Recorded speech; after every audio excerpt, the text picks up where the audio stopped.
Oi, tá, agora sim. Ok. As irmãs que estão começando conosco hoje estão sem o livro, né? Tá. Então eu vou... Gabriel, se alguém puder me ajudar aqui. O Alexandre vai me ajudar aqui, Gabriel. Dentro daquela caixa... Hã? Vocês querem um livro para cada uma ou só um? Só um mesmo. Dentro de uma caixa dessas aí tem o livro. Isso, esse mesmo. Tá. As irmãs lá, para irmã... Nós estamos já no capítulo 7, tá? Então, depois com calma as irmãs podem ler em casa. A leitura é tranquila, tá? Não é nada complicado. E, obviamente, tem as aulas da Escola Bíblica que estão gravadas lá. Depois, se quiserem assistir, está lá no YouTube e no aplicativo da igreja. Eu estou atrasado, acho que tem umas 2 aulas que eu não publiquei no aplicativo.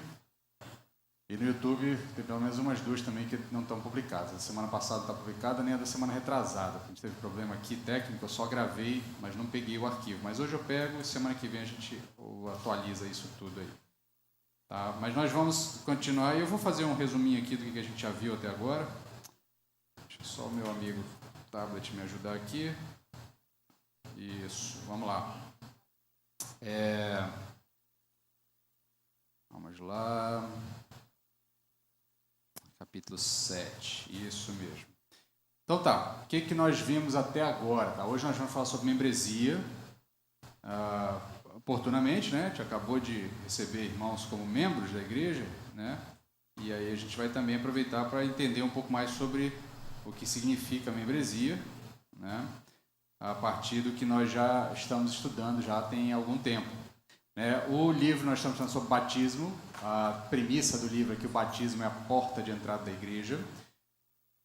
E uma porta de entrada no sentido de que é o batismo daqueles que creem, né? O credo é o batismo. Nossa tradição, a tradição batista, nasce, né?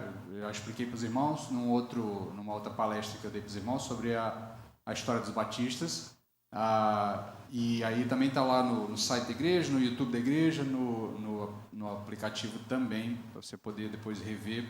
É sempre importante a gente ter a compreensão dos nossos distintivos, né? O que distingue a Igreja Batista das outras igrejas não é necessariamente a sua liturgia, embora ela tenha uma liturgia peculiar, que lhe é própria, tá? Mas não é a questão da liturgia, não é porque o culto é mais assim ou mais assado, ou porque tem mais isso ou tem menos aquilo, ou tem... Não é isso que nos distingue das outras tradições.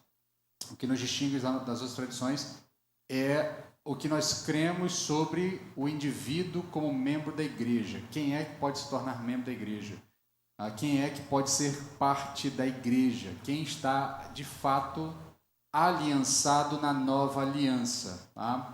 Então, nós cremos que apenas aqueles que confessam publicamente, aqueles que confessam cognitivamente, ou seja, na sua capacidade de afirmar perante as pessoas que Jesus Cristo é o único e suficiente Salvador, e em razão disso são batizados, tá? Esses é que são parte do corpo de Cristo, esses são, de fato, membros do corpo de Cristo. Tá? Nós rejeitamos qualquer percepção sobre batismo infantil, porque nós entendemos que uma criança não tem capacidade de confessar a fé, e uma vez que ela não tem capacidade de confessar a fé, ela não tem condições de ser batizada. Nós rejeitamos tanto o batismo na perspectiva católica romana e na perspectiva ortodoxa oriental de infusão de salvação, ou seja, essas tradições, elas entendem que o batismo promove salvação ou introduz o indivíduo na salvação.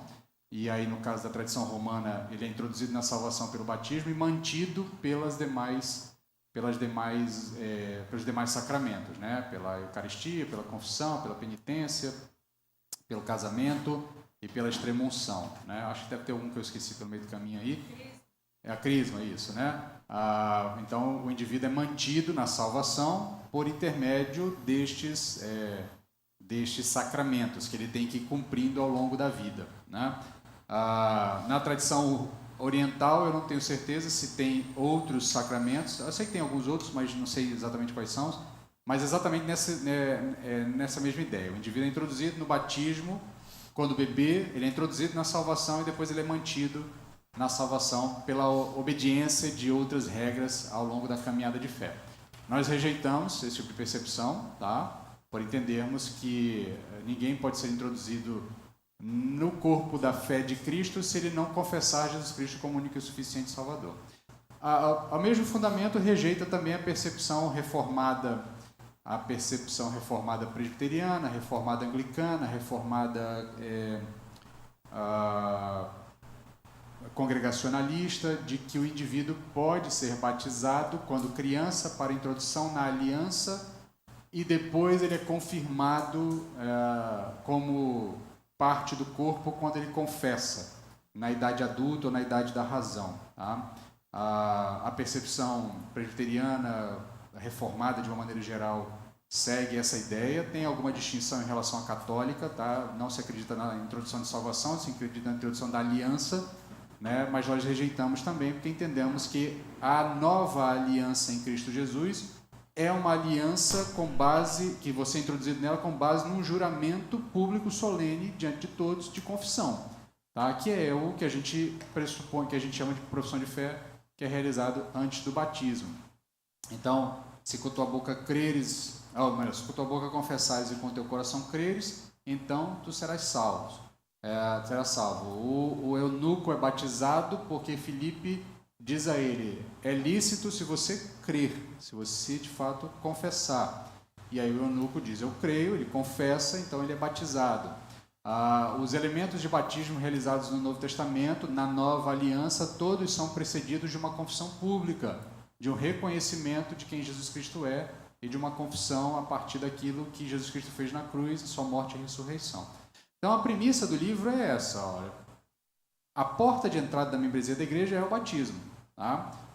E aí a partir disso ele vai trabalhar outros elementos, ele vai trabalhar em algum momento, ali, pelo menos os 3 ou 4 capítulos, o distintivo do batismo, tá? E depois ele vai trabalhar os outros elementos que estão ligados diretamente ao batismo, a ordenança da ceia e a ordenança da membresia. A ceia a gente viu semana passada, a membresia a gente está vendo hoje. Tá? Então, só de maneira geral, no capítulo 3 nós vimos que o batismo é onde a fé se torna pública, então nós entendemos que no batismo o indivíduo torna público a fé que ele confessou, não pode ser um ato privado, tem que ser um ato público. Não um ato público no sentido de documento público, mas um ato público no sentido de que isso precisa ser conhecido, né? O indivíduo não faz aquilo no privado, ele faz aquilo para que a comunidade toda o reconheça, tá? Porque ele é uma expressão visível da fé e do arrependimento do indivíduo.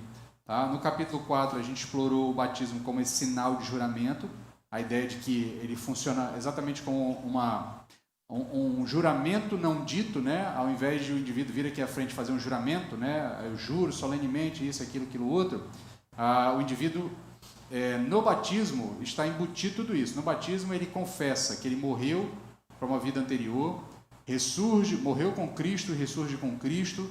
No batismo ele confessa que seus pecados foram lavados pelo sangue de Jesus Cristo e ele nasce regenerado. No batismo, ele sepulta uma antiga vida e renasce com uma nova vida.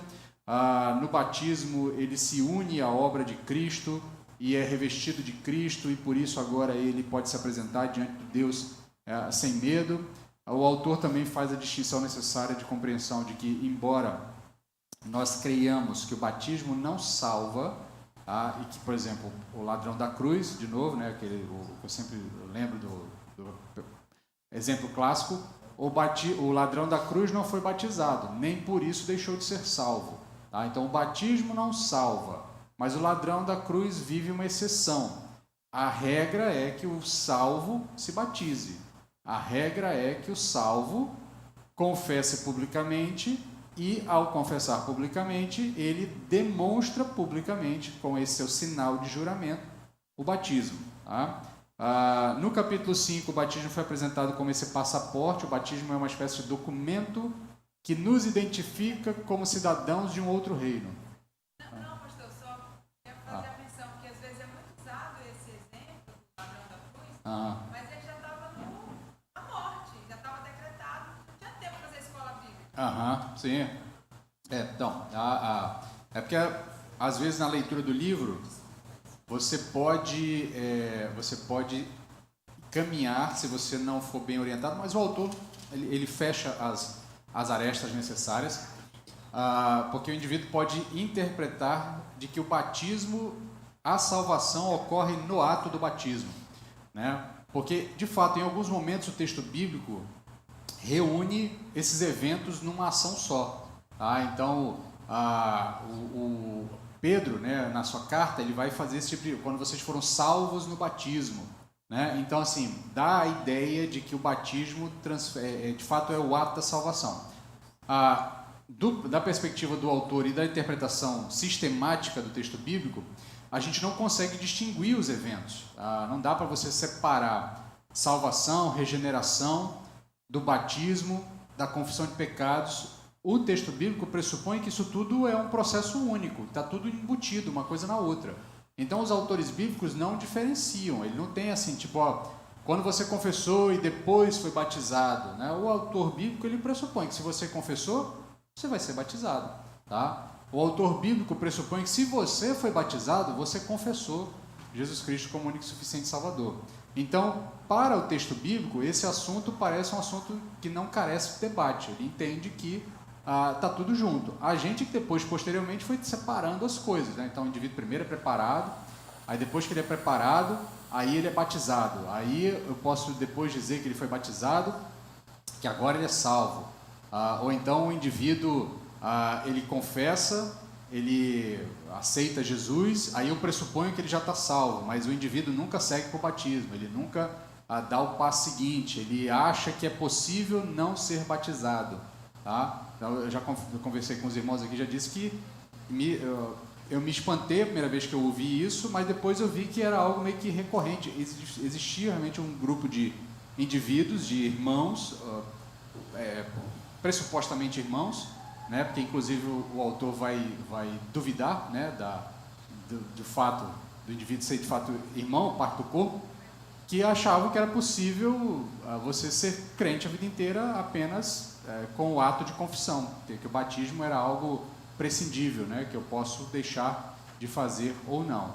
Mas o batismo é essencial, é uma ordenança que está intimamente ligada com todo o processo da salvação do indivíduo. Tá? O ladrão da cruz é uma exceção, não tem tempo, ele está ali para morrer, então não dá para você pressupor a necessidade dele.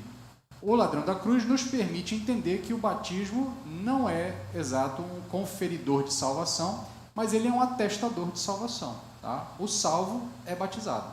Tá? Aquele salvo que pode ser batizado é batizado. Então, não dá para eu separar as coisas. Tá? Mas a ponderação da irmã é pertinente, porque, de fato, o caso do indivíduo lá é um caso excepcional, não é a regra.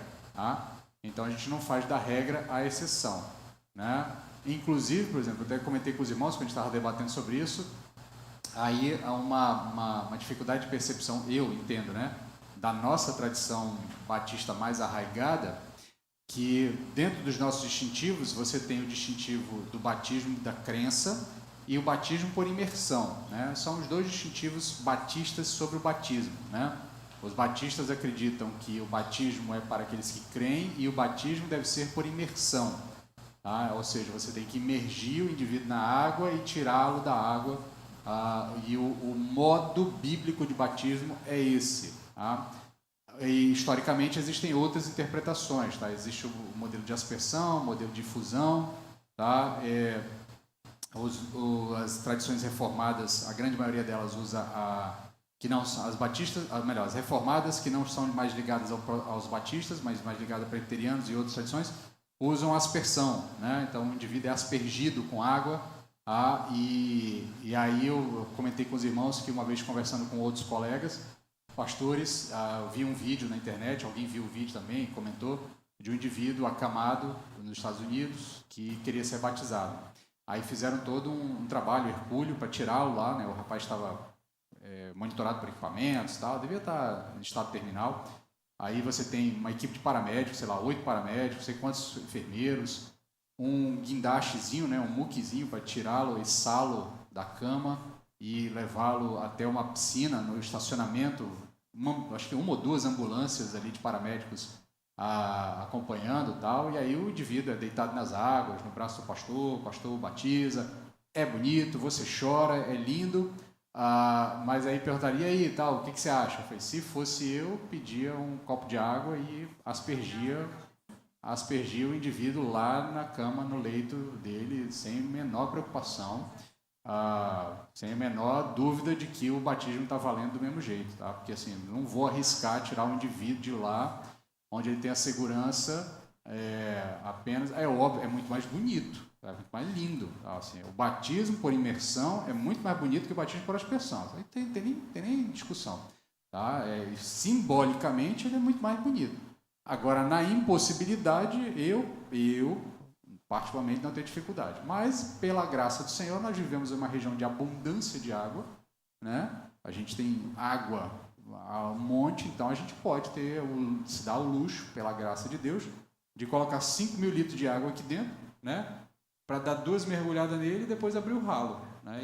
E jogar essa água para o esgoto, né? Em questão de horas aí. E é hora mesmo, porque o nosso batistério tem um problema de vazão de água aqui, que o pessoal abre no domingo à noite e vai terminar de vazar água na segunda, lá no meio do dia, lá que vai terminar de baixar a água aí. Mas é uma questão assim, é pela graça que nós vivemos. Agora, se a gente vivesse numa região árida, com pouca água, é obviamente que ninguém ia se dar o luxo de ficar jogando água fora como se fosse areia, né? Muito pelo contrário. Mas, nesse sentido, então, o batismo ele não confere a salvação, mas ele é um atestador da salvação. Tá? Ele é esse passaporte. O indivíduo, assim como o indivíduo de outra nação apresenta os seus documentos para demonstrar a sua nacionalidade, o crente, para demonstrar que é membro do reino, que é cidadão do reino, ele apresenta o seu batismo como o seu elemento de identificador, o seu passaporte. E aí, inclusive, por exemplo, essa transição que nós fizemos hoje, nós recebemos hoje 6 irmãos, né? Por outro meio que não seja o batismo. Recebemos eles como membros da igreja. E por que o fizemos? Porque todos eles foram submetidos ao batismo, o batismo por imersão e o batismo por crença, em uma outra tradição, em uma outra igreja, ou em um outro momento de suas vidas, em uma outra comunidade distinta da nossa. Tá? E porque nós cremos que esse batismo é um batismo válido, nós os recebemos como membros de nossa igreja. E recebê-los como membro não é só para que eles possam, ser votados e votarem na Assembleia. É porque nós, de fato, os reconhecemos como parte do corpo de Cristo. E porque nós os reconhecemos como parte do corpo de Cristo?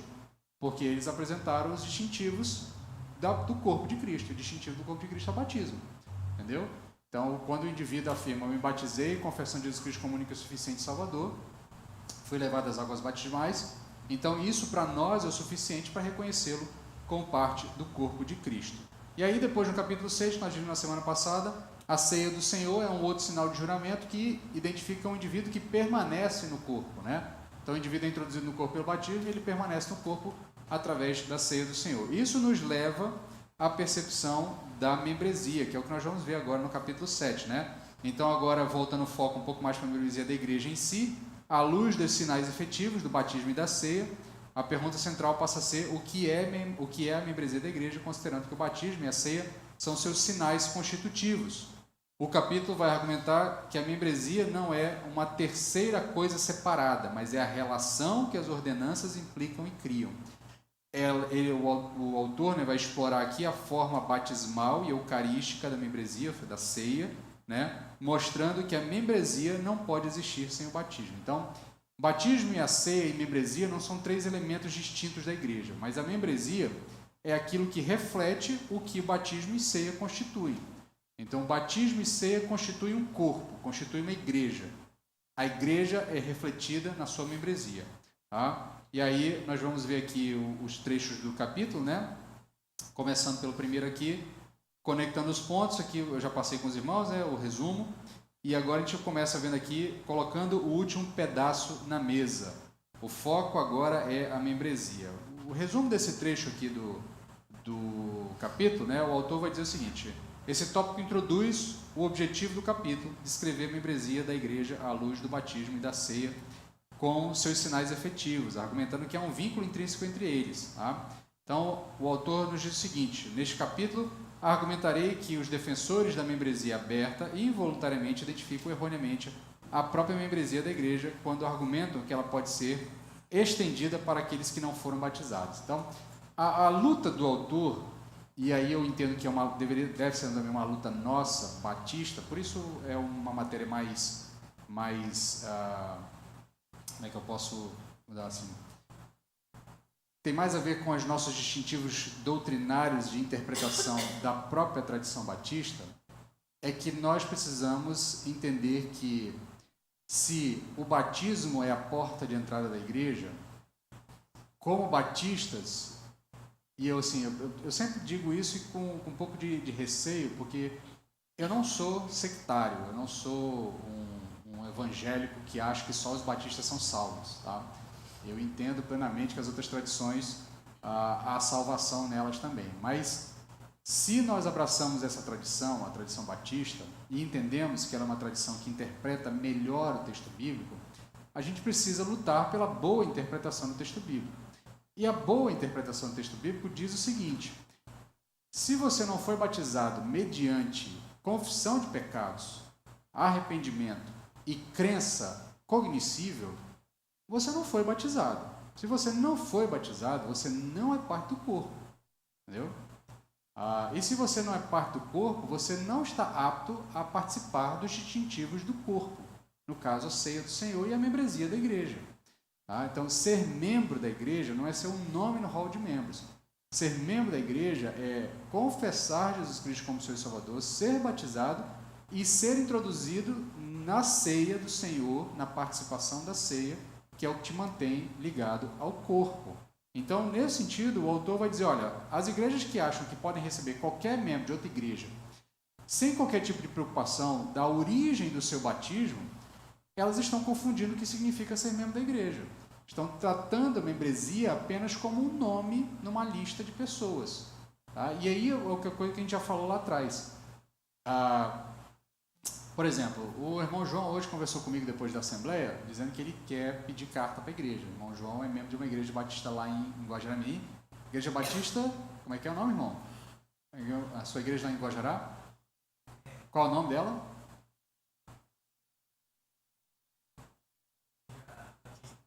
Boas Novas, lá em Guajará-Mirim. Então, ele tem um pastor, que é a liderança da igreja, tem uma igreja, tem uma membresia. Ele foi introduzido na membresia daquela igreja, ele é parte da membresia daquela igreja. O irmão João já está aqui em Porto Velho há alguns anos, há 2 anos e pouquinho, por causa do tratamento de saúde, e a perspectiva é permanecer aqui, por causa do tratamento de saúde. Então, o desejo dele é tornar-se membro dessa igreja. Mas ele falou, pastor, eu vou conversar com o meu pastor para informá-lo, para dizer. Então, assim, por quê? Porque, em algum sentido, ele ainda pertence àquele corpo, àquela membresia. Embora nós reconheçamos tranquilamente que o irmão João é parte do corpo de Cristo, que o irmão João pode participar da ceia conosco, que o irmão João é nosso irmão, nós o abraçamos, nós cuidamos dele, nós nos preocupamos com ele, nós oramos por ele, ele ora por nós, ele também cuida do corpo. Então, assim, por mais que tudo isso esteja identificado, há uma percepção de membresia dele para com aquela igreja. Então não é só simplesmente ele ignorar aquilo e se ligar a uma outra igreja. É necessário que ele, no mínimo, dê satisfação àquele corpo, dizendo, olha, por questões assim, assado, ou de decisões de vida, de mudanças e tal, eu vou me desligar dessa igreja e vou me ligar a uma outra igreja que está aqui em Porto Velho. Então, essa percepção de que a membresia é muito mais do que um nome num livro de hall de membros, ou uma carteirinha, ou um acesso a um aplicativo, ou uma carteira digital que agora os aplicativos geram, carteira de membro, né? Muito mais do que isso, a membresia é você ter identificação e responsabilidade para com um corpo local representado por uma igreja local. Então vai muito além disso, vai muito além da apenas um nome no hall de membros. E aí o autor vai deixar bem claro que quando a gente diz que a membresia é algo que qualquer um pode participar dela, o que nós estamos dizendo é que membresia é basicamente um nome, é uma lista de nomes, tá? E uma lista de nomes, você apaga um, você liga a outro, você dá números a essa membresia e a vida segue sem muita dificuldade, tá? Contudo, não é essa a percepção que o texto bíblico nos fala sobre membresia, sobre corpo, tá?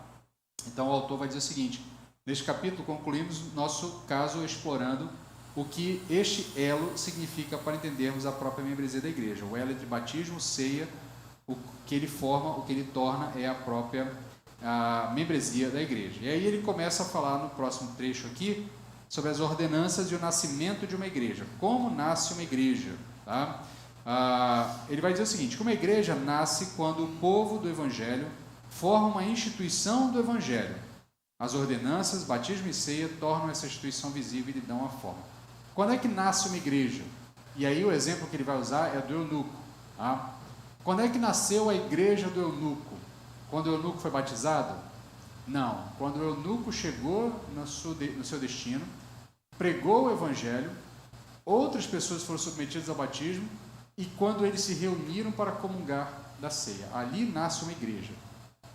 A igreja é a instituição visível das ordenanças do Senhor Jesus. Então, quando um corpo se reúne para realizar e obedecer às ordenanças que Jesus Cristo deixou para nós, você tem então a organização, a formação, a visualização de uma igreja. Por isso que essa percepção moderna de que igreja é só a gente se reunir para bater papo ao redor de uma mesa, tomar um café, esse esvaziamento do conceito de igreja e um enaltecimento do conceito de igreja universal, da igreja invisível, né? Essa ideia que corre muito, especialmente nos meios dos movimentos que chamam de desigrejados, né? A ideia de que a membresia local ela tem menos valor e essa identificação universal é que teria mais valor.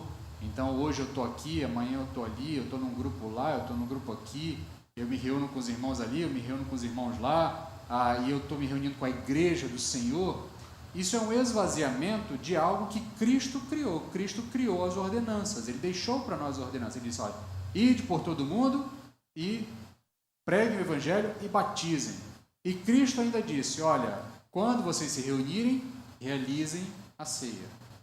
Então há essa ordenança. Então, nesse sentido, uma igreja nasce quando as ordenanças são realizadas por aquele grupo de pessoas. Ali você tem de fato uma igreja. Por isso, os distintivos de uma igreja não são uma placa, não é o nome de uma denominação, não é nem uma confissão de fé propriamente dita. Os distintivos da igreja são as suas práticas das ordenanças. Eu já comentei com os irmãos sobre o livro 9 Marcas de uma Igreja Saudável. A gente já estudou aqui as 9 marcas por intermédio de um dos livros da coleção. E uma das marcas que a coleção apresenta é o conceito de membresia. E o autor, inclusive, o livro que nós estamos lendo faz parte do pacotão de livros que está dentro desse Ministério 9 Marcas. Tá? Mas o livro, propriamente dito, vai apresentar como distintivo de uma igreja saudável o tipo de pregação. Vai dizer que a pregação é expositiva, vai falar da necessidade de disciplina, ou seja, você proteger o corpo daqueles que não são parte do corpo, ou seja, quem não é corpo de Cristo, não confessa Jesus, não vive em arrependimento, não entende que pecados precisam ser arrependidos e o indivíduo precisa levar uma vida digna do que o Evangelho apresenta como modo de viver, não pode estar ligado ao corpo, tem que ser disciplinado. Mas um dos elementos iniciais é o cumprimento das ordenanças, é a percepção das ordenanças, é batismo e ceia. Igrejas que administram corretamente o batismo e a ceia, de fato, são igrejas, e aí o livro vai trabalhar igrejas saudáveis, tá? Mas aí vai dizer que eles são distintivos reais de uma igreja.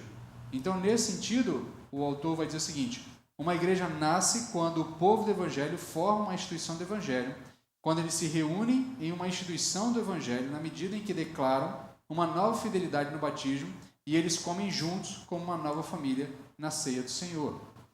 Então, a igreja nasce quando a gente batiza indivíduos, integra-os ao corpo e sentamos à mesa para compartilhar a ceia do Senhor.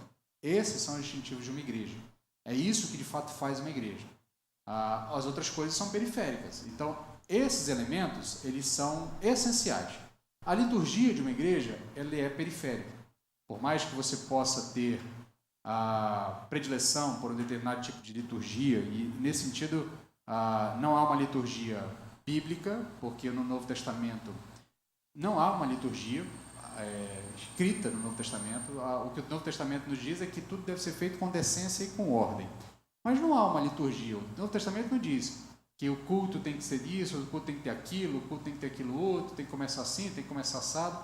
A gente vai fazendo inferências e, obviamente, você pode se identificar com uma liturgia mais livre, com uma liturgia mais, vamos dizer assim, mais organizada, mais pautada. Isso não tem nenhum problema, mas a liturgia não é o identificativo de uma igreja, porque liturgia é um elemento periférico. O que é o identificativo de uma igreja é como ela entende batismo e como ela exerce a ceia, é como ela pratica a ceia. Porque isso é o que forma uma membresia. Isso é o que forma, de fato, o corpo de Cristo. Isso é o que dá forma ao corpo de Cristo. É o batismo e a realização da ceia. E aí o autor vai citar alguns textos bíblicos que você depois vai poder ler com calma, né? Está aí nos slides para você pegar com calma depois. E no próprio texto do livro ele vai fazendo referência a esses capítulos e vai, obviamente, fazendo comentários também. E aí ele vai dizendo o seguinte, ele abre aqui no ponto 5, tá? No ponto 5 ele abre uma questão que é interessante, porque da leitura do que ele está afirmando, tá?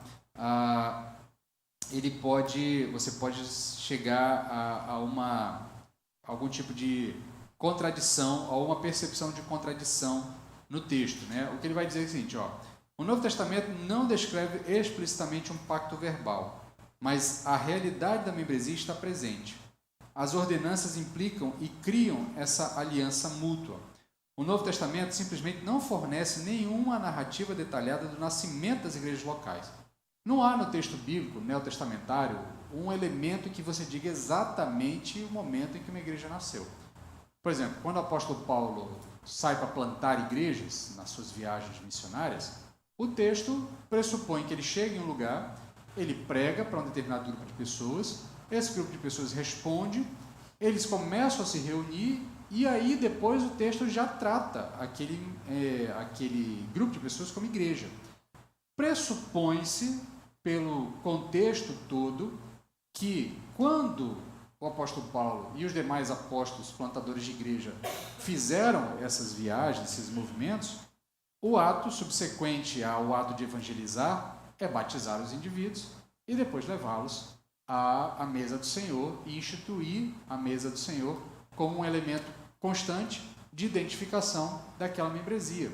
Então, ainda que o texto bíblico não nos diga exatamente isso, olha, uma igreja nasce quando indivíduos respondem positivamente ao Evangelho, são batizados e participam da ceia. Pelo contexto de todas as cartas neotestamentárias, você entende isso de uma maneira relativamente clara, de que uma igreja, biblicamente falando, distintivamente falando, ela se torna igreja quando ela passa as pessoas pelo momento do batismo e elas confessam publicamente a nova fé que receberam e, ato seguinte, são introduzidas na mesa do Senhor, na ceia do Senhor. Tá? Isso não refuta a ideia da igreja invisível, né, dessa igreja universal, tá, que existe além da igreja local, mas ela reforça a percepção de que o que é igreja de verdade é a reunião de pessoas que foram batizadas porque confessaram Jesus como único e suficiente Salvador e elas costumeiramente se sentam à mesa para participar da ceia ou da refeição instituída por Jesus Cristo. Isso é uma igreja. Tá? Isso é o que define uma igreja de verdade.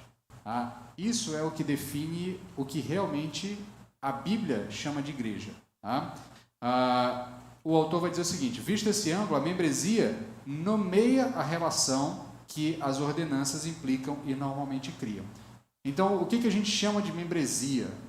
Membresia é aquele grupo de pessoas que passaram pelo batismo porque confessaram Jesus Cristo como Senhor e Salvador e se reúnem à mesa com frequência para partilhar da refeição que Cristo instituiu. Então, isso é o que é membresia do corpo, isso é o que é membresia de uma igreja. Nome no hall de membros, a listagem, essas coisas, elas são desdobramentos da organização que a gente precisa ter, tá? Então, assim, não, é óbvio que você precisa ter uma organização. Por exemplo, no caso aqui da irmã Maria, ela até comentou conosco que ela fez contato com a sua igreja de origem e informaram para ela que, olha, não, seu nome não está mais ligado ao hall de membros, porque em algum momento a igreja precisa organizar o seu hall de membros, a pessoa não congrega mais ali, às vezes você perdeu o contato, você não sabe mais o que está acontecendo, você não pode simplesmente deixar aquele nome de pessoas lá inchando aquele hall de membros, porque legalmente a gente também tem problemas com o hall de membros inchados, né? No caso do nosso estatuto, e aí, de novo, essas coisas que eu vou falar agora, elas são periféricas e são consequências do fato de nós sermos uma instituição que responde perante outras instituições públicas. Tá? Então, por exemplo, a gente precisa eleger a nossa diretoria e precisa registrar isso no cartório, porque a lei brasileira exige isso. Mas, biblicamente, não há nenhuma ordenança disso. Nomeie uma diretoria e publiquem isso para que as pessoas lá fora saibam. Mas, como nós somos cidadãos desta nação, do Brasil, e nós nos submetemos à lei brasileira, nós obedecemos as regras. E a regra é registrar a igreja como uma entidade religiosa privada. Ela vai receber um número da Receita Federal, o CNPJ da igreja. Isso implica que ela também preste contas à Receita, preste contas aos órgãos públicos, e uma das prestações de contas é dizer quem responde por vocês. Aí, como é que a gente faz isso? A gente elege uma diretoria, publica um documento, assina esse documento, leva a um cartório para que o cartório registre esse documento.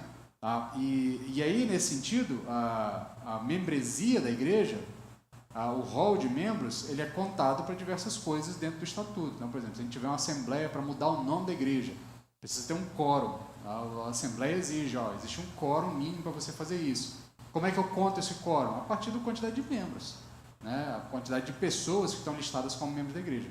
Se eu tiver uma listagem extremamente inchada por pessoas que não congregam mais, que não estão mais ligadas a esse corpo, por N razões, eu vou ter problemas administrativos. Né? A gente já tem histórias aí de igrejas que não conseguem fazer determinadas assembleias porque o rol de membros é inchado e você não atinge o quórum necessário, porque o quórum tem que ser um quórum qualificado, um quórum de 50 mais 1, e aí você não consegue juntar aqueles 50 mais 1 e aí você nunca consegue fazer a assembleia. Para fins bíblicos, tudo isso é descartável. Entendeu? Assim, tudo isso não é o que define membresia. Mas, obviamente, porque nós estamos dentro de um contexto onde a gente precisa fazer coisas burocráticas também, a gente precisaria também fazer esse tipo de organização do nosso hall de membros. Por isso que quando a gente faz essas coisas, a gente tem que fazer com muito cuidado. A gente não pode simplesmente desligar pessoas do hall de membros aleatoriamente, como se a gente estivesse só enxugando uma listagem. Porque quando nós introduzimos pessoas na membresia da igreja, nós estamos reconhecendo aqueles indivíduos como parte do corpo de Cristo. Então eu não posso simplesmente estar desligando as pessoas do corpo de Cristo. Então esse processo que a gente precisa achar o equilíbrio correto, tá? De entender corretamente o que significa membresia e ao mesmo tempo entender que existe uma listagem de nomes que às vezes não reflete a realidade desta membresia, isso precisa ser tratado sempre com muito cuidado, porque a gente não pode ir nem tanto à terra nem tanto ao mar. Eu não posso simplesmente dizer assim, não posso desligar o indivíduo porque o indivíduo não deixou de ser crente, ao mesmo tempo que eu também não posso simplesmente sair desligando todo mundo porque simplesmente o cara faltou 2, 3 domingos, ou faltou 6 meses, ou não contribui há 2 meses, e aí você vai descartando as pessoas como se fossem apenas nomes. Mas o ponto aqui é que, biblicamente falando, e aí esse é o centro do tema do capítulo, é que os indivíduos que participam deste corpo, submetendo-se à mesa do Senhor e submetendo-se anteriormente ao batismo por meio da confissão de fé, biblicamente falando, isso é o que a gente chama de membresia. É com isso que a gente se preocupa em primeiro lugar. É com esse elemento que a gente se preocupa em relação a, por exemplo, a disciplina, a doutrina das chaves, que nós falamos na semana passada. Na semana passada, isso. É com essas pessoas que é nessas pessoas que nós estamos pensando em primeiro lugar, tá? Quando a gente fala de membresia. Então, biblicamente falando, membresia é a relação das pessoas que se submetem ao batismo e sentam à mesa do Senhor para comungar da mesa do Senhor. Então, nesse sentido, eu consigo ter uma visão mais ampla e, ao mesmo tempo, também, e aí me perdoem aqui a aparente contradição, eu consigo ter uma visão mais ampla, mas, ao mesmo tempo, também uma restrita, tá? No sentido de que eu tenho uma visão mais ampla porque eu consigo, por exemplo, reconhecer como parte da membresia da igreja irmãos que estão ligados nominalmente ainda a outras igrejas, tá? Por questões pessoais ou mesmo de logística, de agenda, de vida ou de planos curtos, né? Por exemplo, a irmã Silvana aqui, a irmã Suzana, comentou já conosco, já em outro momento, de que estão ligados a uma igreja batista no Rio de Janeiro, estão aqui por um tempo, não sabem quanto tempo, então ficam naquele pensamento, peço carta, não peço carta, né? Mas ao mesmo tempo que a irmã Suzana não é membro desta igreja, ela é parte da membresia desta igreja, porque submeteu-se ao batismo do Senhor por meio de confissão de fé, por meio de confissão pública e comunga da mesa do Senhor conosco. Então, nesse sentido, a gente consegue ter uma visão mais ampla do significado de membresia, mas, ao mesmo tempo, a gente também consegue ter uma visão mais restrita, de entender o que, de fato, significa ser membro da igreja, o que, de fato, é a membresia da igreja, que é muito mais do que só um nome no hall de membros, que é só um nome sobre de uma listagem de pessoas. A mesma percepção a gente aplica ao irmão João, e aí, assim, a gente precisa ter essa visão mais comprometida sobre o que de fato significa. Tá? E aí ele vai caminhar para o próximo trecho exatamente para trabalhar desse tema, né? O que é essa coisa chamada membresia, definindo membresia. Ele vai dar alguns conceitos de membresia ao longo do texto, e aí você pode ler e grifá-los com mais calma depois, mas ele vai, de forma resumida aqui, ele vai dizer que membresia é um pacto de união entre igreja e cristão, com o batismo e ceia como sinais efetivos. Envolve a afirmação da igreja e submissão do cristão. Envolve a afirmação do indivíduo, da igreja, né, sobre o indivíduo, né, dizendo a igreja afirma, reconhece aquele indivíduo como confessor da mesma fé, por isso você o reconhece como parte do corpo de Cristo, por isso nós estendemos a ceia do Senhor a essas pessoas, por isso a nossa ceia não é uma ceia ultra restrita, é uma ceia restrita, no sentido de que participa da ceia aqueles que confessam Jesus Cristo como único e suficiente Salvador e foram batizados no batismo de confissão de fé, batismo precedido de confissão de fé. Tá? Ao mesmo tempo que não é uma ceia ultra restrita porque ela não está limitada apenas aos membros da igreja local, aqueles que estão ligados a essa igreja em todos a sua percepção, mas todos aqueles que nós entendemos são membros da igreja do Senhor e estão congregando nesta igreja por alguma razão. Tá? Então, existe essa afirmação da igreja para o indivíduo e, ao mesmo tempo, esse indivíduo se submete à orientação daquela igreja, se submete à liderança, se submete à igreja como um todo, tá? Se submete ao cuidado da igreja como um todo. E aí o autor vai dizer o seguinte, a membresia na igreja é um pacto de união entre uma igreja particular e um cristão, um pacto cujos sinais efetivos são o batismo e a ceia do Senhor. As ordenanças iniciam a confirmação, iniciam e confirmam a relação de aliança entre os cristãos que chamamos de membresia da igreja. E aí ele finalizando, ele vai fechar o ciclo, né, e vai falar dessa conexão inseparável. Membresia não pode existir sem batismo. Batismo é o voto sinal constitutivo dessa relação.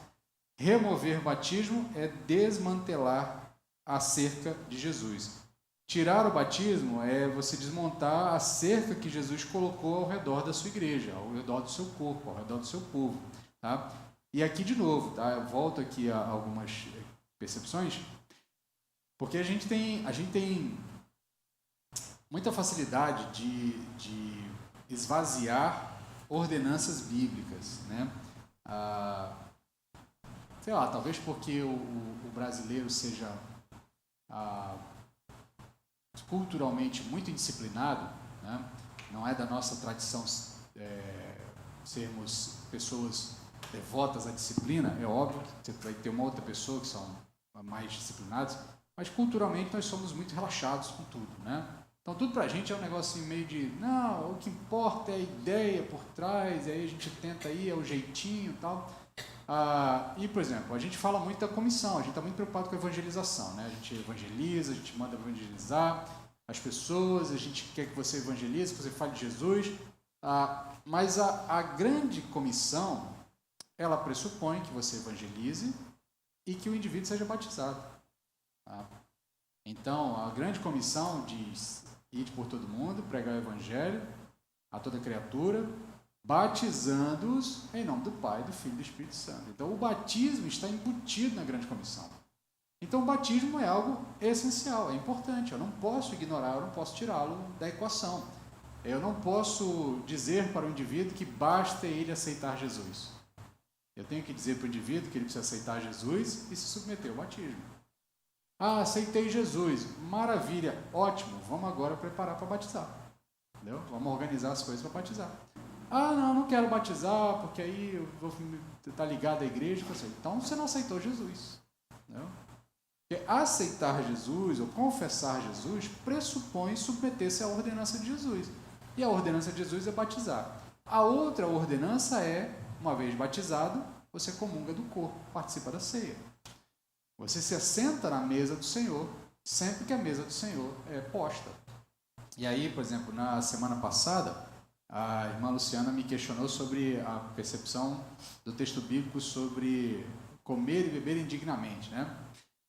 Eu vou, mais para frente, eu vou fazer uma avaliação melhor disso, tá? Talvez tirei no finalzinho do curso, a gente sempre deixa para essas questões mais polêmicas, trabalhar no finalzinho, que aí eu posso pegar uma aula inteira só para tratar do assunto, né? Um pouquinho de texto bíblico, de exegese e tal, para a gente ter um embasamento maior. Mas comer e beber indignamente não é comer e beber em pecado. Tá? Embora pressuponha-se também que aquele indivíduo que vive contumazmente em pecado é indigno do corpo. Mas não é isso que está se trabalhando lá, não é a ideia que está se tratando lá. Comer e beber indignamente é um indivíduo que não discerne o que é membresia. Que ele não entendeu que a membresia é alguém que se submete ao senhorio de Cristo, obedeceu, participou do batismo e vive uma vida de ligação ao corpo. Tá? Então esse é o indivíduo que come e bebe indignamente, é o indivíduo que não discerniu o corpo. Então se você falhou no dia da ceia, você pede perdão ao Senhor e você participa da ceia. Porque a ceia é o que mantém você ligado ao corpo. E a gente, e nós, das tradições mais históricas, por termos muita dificuldade com as tradições pentecostais, né, que são um pouco mais, vamos dizer assim, gostam um pouco mais de misticismo, né, as pentecostais e neopentecostais, né, a gente tende a racionalizar demais. Então a ceia muitas vezes vira para a gente só um pedacinho de pão e um cálice que a gente está ali tomando, e tá bom, né? Mas o texto bíblico também fala da ceia como um elemento de manutenção do indivíduo no corpo. No sentido de que a ceia, ela não é só uma celebração da memória do que Cristo fez, mas ela também é um elemento pelo qual nós nos alimentamos espiritualmente de Cristo. Que nós nos ligamos, reforçamos e reafirmamos a nossa união com Cristo. E nós anunciamos essa união até que Ele volte. Então a ceia tem um elemento muito mais importante do que só comer um pedacinho de pão e tomar um suquinho de uva. Tá? Então, nesse sentido, a gente precisa compreender melhor o que significa isso. Aí o autor diz o seguinte: o resultado principal é o seguinte: não podemos remover o batismo da membresia, porque sem o batismo a membresia não existe. Então ele deixa claro que se não tem batismo, não faz parte da membresia. Se é membro, é porque foi batizado. Se é membro, é porque foi batizado e participa da ceia do Senhor. Não falar de membresia sem batismo é como falar de um casamento sem votos, tá? Ele vai dizer ali da ideia de um indivíduo se casa com o outro sem fazer a clássica confissão um para o outro. Olha, eu prometo estar com você em todos os momentos, a fidelidade, blá, blá, blá. E aí os votos naturais, né? Que uns fazem um voto mais longo, outros voto mais menor, outros fazem aqueles votos clássicos, né? Que o pastor fala, a pessoa repete. Mas o fato é que há um compromisso, a aliança trocada entre o marido e a mulher, ali, o esposo e a esposa. O pressuposto dessa aliança é esse: olha, eu estou compromissado com você e você está compromissado comigo, tá? Daqui até a morte. Né? Então, nesse sentido, o batismo faz um paralelo com isso, né? E aí ele finaliza selando o caso, né? Nomeando a realidade. Membresia nomeia a relação criada pelas ordenanças. Conceder membresia sem batismo, identificar erroneamente a membresia e minar a autoridade de Cristo e o testemunho da igreja. Nós, o autor vai dizer, nós mudamos nosso enfoque da forma eclesial do batismo e da ceia do Senhor para a forma batismal e eucarística da membresia da igreja. O batismo não é incidental à membresia, ou seja, em vez disso, inicia a membresia, ou seja, o batismo não é algo que eu introduzo na ideia de membresia, pelo contrário, o batismo ele introduz o indivíduo na membresia. Portanto, o batismo é necessário para a membresia da igreja. E aí, fica aí as perguntas de reflexão para nós: como é que a compreensão da membresia, como uma relação de aliança constituída pelas ordenanças, impacta nossa visão sobre quem pode e quem não pode ser membro de uma igreja local. E aí fica a pergunta para a gente pensar sobre isso ao longo da semana e meditar. Tá? O preocupe não é o DVR aqui das câmeras, que o HD encheu, aí ele começa a pitar. Daqui a pouco eu desligo ele lá e a gente não vai precisar ficar ouvindo. Certo, meus irmãos? Alguma dúvida? Alguma questão? Algum ponto? Se não, então fica aí a reflexão. A gente continua caminhando, acho que tem mais 2 capítulos ainda para encerrarmos o livro. A gente deve encerrar um pouquinho antes do aniversário da igreja, deve encerrar depois do aniversário da igreja, né? Porque a gente tem semana que vem ainda e na outra já vai ser o aniversário da igreja e nós vamos ter escola bíblica dominical. Então a gente encerra depois do aniversário da igreja. Certo, meus irmãos? Então vamos orar para encerrarmos a aula de hoje.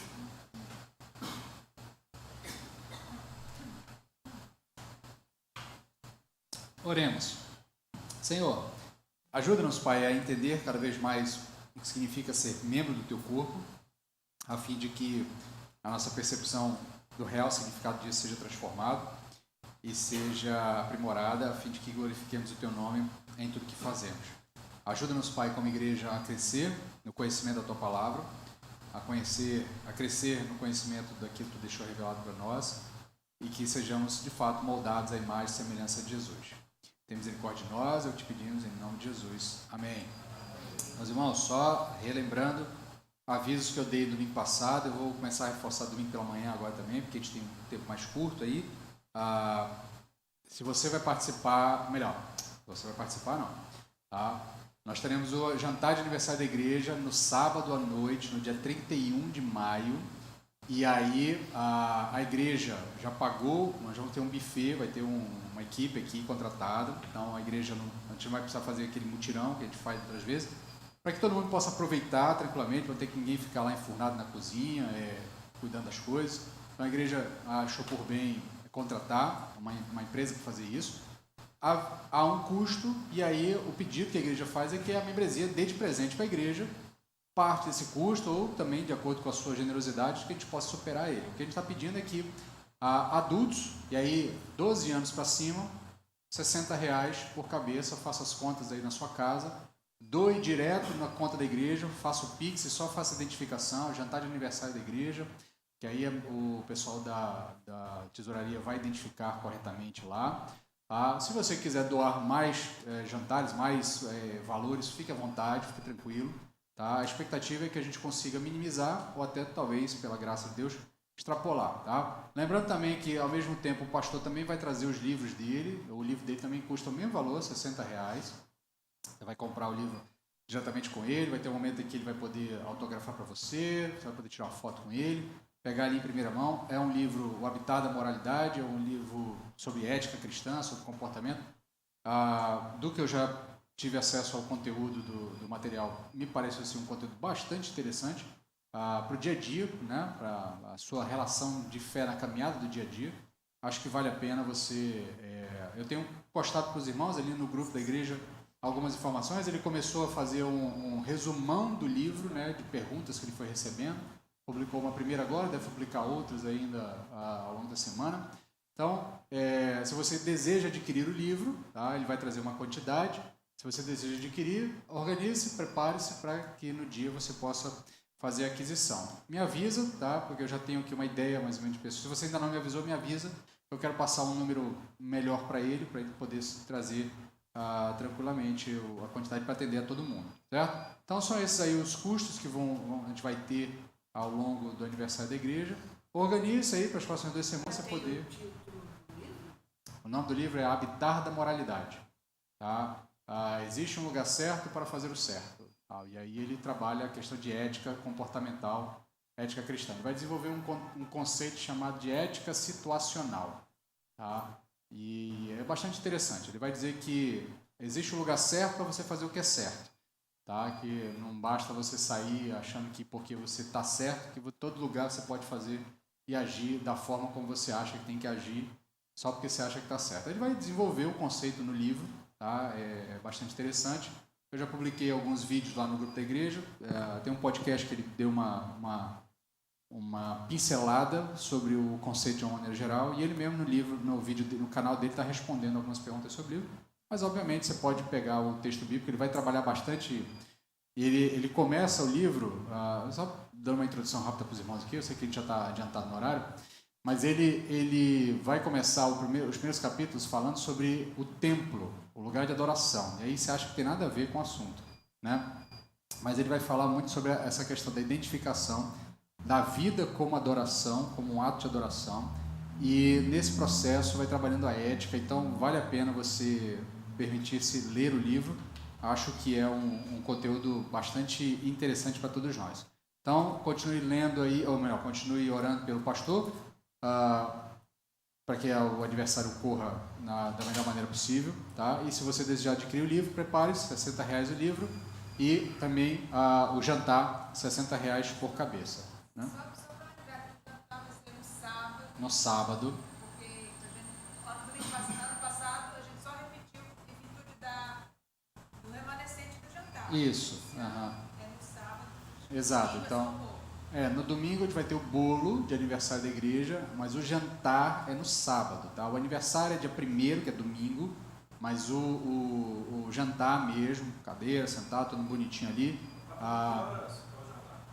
O jantar vai ser depois do culto, né? Então, primeiro vai ter o culto, 19 horas. Imagino que lá por volta de 9 horas, 45, 9 horas, 9h10, por aí, a gente deva estar já ali dirigindo para lá, tá certo? Na sexta vai ter ainda uma recepção aqui ao lado, tá? E o coffee break, vai ter o pastor lá também podendo tirar foto de livros. O espaço vai ficar montado para os 3 dias, mas a gente vai focar na sexta. E no domingo nós vamos ter o bolo de aniversário da igreja. Então, organize para você vir, para chegar cedo, porque nos 3 dias a gente não vai ter acesso à garagem aqui, tá? Para estacionar carro. Então, organize para você estacionar, ocupar aqui os estacionamentos mais próximos. A gente está reformando, pintando calçado, limpando as coisas aqui, iluminando para ficar mais seguro, mais tranquilo. Tá? Então, organize-se aí para que você possa chegar a tempo, para não estacionar muito longe, né? Ficar também... Chegar, sentar, pegar um lugar mais confortável. Se chegar depois, a igreja vai estar mais cheia, para se acomodar, aquela coisa um pouquinho mais trabalhosa. Então, organize-se aí para que a gente possa. Eu sei que na sexta-feira muita gente vai trabalhar, mas eu peço que você faça um esforço, porque a gente aproveitar o tempo, tá? Não quero começar um culto muito tarde, porque aí vai ficando muito mais tarde, as coisas vão ficando mais cansativas. Então, a gente vai começar às 19 horas, certo? Certo, meus irmãos? Perdão pela esticadinha aí. Vamos para casa em paz. Que Deus nos abençoe. Amém.